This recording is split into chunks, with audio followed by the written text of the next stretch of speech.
اوف بہت زیادہ ٹھنڈ ہو رہی ہے. انسیا بہت ساری چیزیں لائی ہوں تمہارے لیے, سب کچھ کھانا. امی آپ اتنا کچھ لے آئی ہیں, انسیا کی تو ڈائٹ ہی نہیں ہے, کچھ کھاتی ہی نہیں ہے یہ. بالکل نہیں, میں ایسا بالکل نہیں سنوں گی. دیکھو انسیا, سب کچھ کھانا ہوگا.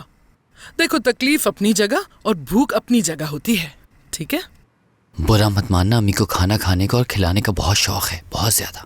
خوش قسمتی ہے تمہاری. ماں کا خیال رکھنا نیکی ہوتی ہے. آپ لوگوں نے میری بہت مدد کی, بہت شکریہ.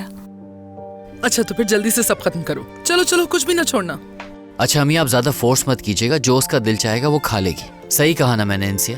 ہاں بیٹا, میں نے کچھ سوچا ہے آج کے لیے. پہلے اپنا ناشتہ ختم کر لو, اس کے بعد انسیا کو ہیئر سیلون اور اس کے بعد پھر شاپنگ کے لیے لے کے جانا. اچھا ہے, ذرا طبیعت بہل جائے گی. اس کی کوئی ضرورت نہیں. دادا سے ملنے تو جاؤ گی نا اپنے؟ جاؤں گی میں. عاطف صاحب نے کبھی کوئی برا سلوک نہیں کیا میرے ساتھ. ان کا بھی قصور نہیں ہے. ان کے پاس سے بس لے جا رہی ہوں کیونکہ ٹھکرا نہیں سکتی. نہیں بیٹا, میں ایسا نہیں کرنے دوں گی تمہیں. میری بات سنو, تم سر جھکاؤ گی نا تو سر کچل دیں گے وہ تمہارا. خاص طور پہ وہ جو عورت ہے نا فلز, بالکل اچھی نہیں لگتی مجھے. بہت تیز عورت ہے. تمہیں ہمیشہ بہت دبا کے رکھا ہے نا اس نے. وہ اب ایسا کرے گی تو تمہیں اس کے سامنے کھڑے ہونا پڑے گا ڈٹ کے. صحیح کہہ رہی ہیں. میں غلط بات کب کرتی ہوں؟ میں نے کب کہا؟ انسیا, اللہ نے تمہارے لیے راہ ہموار کر دی ہے. اب تم اسی راستے پہ چلو گی. تمہیں کسی کے سامنے جھکنے کی کوئی ضرورت نہیں ہے بیٹا. امی آپ ٹھیک کہہ رہی ہیں, مگر انسیا اس طرح کی لڑکی نہیں ہے. یہ انتہا سے زیادہ حساس اور نرم طبیعت کی مالک ہے.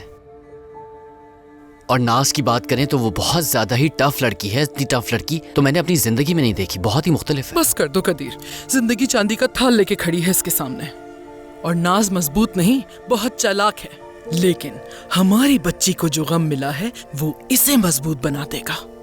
زندگی نے تمہیں ایک موقع دیا ہے, فائدہ اٹھاؤ اس کا.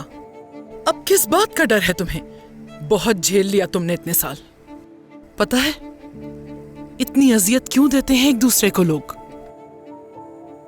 جیلسی کی وجہ سے. ناز مجھ سے کیوں جیلس ہوگی؟ کبھی غور سے خود کو دیکھا ہے تم نے؟ کتنی پیاری ہو تم. لوگ تو جلیں گے ہی نا پھر.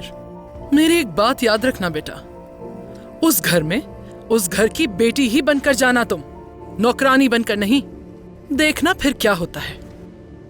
اگر تم نے ان کی بات نہیں مانی تو یہ تمہیں زبردستی شاپنگ پہ لے جائیں گی. بالکل لے جاؤں گی. میں تو کہتی ہوں اپنے لیے جو پسند آئے وہ خرید لینا. بس ٹھیک ہے, اب اس بات کو یہیں ختم کرو. مگر پھر وہی میں نے کہا نا, اس بات کو ختم کر دو. چلو اپنا اورنج جوس پی لو اب. چلو شاباش. فیصلہ ہو چکا ہے, کچھ کہنے کا کوئی فائدہ نہیں. چلو اپنا ناشتہ ختم کرو جلدی سے.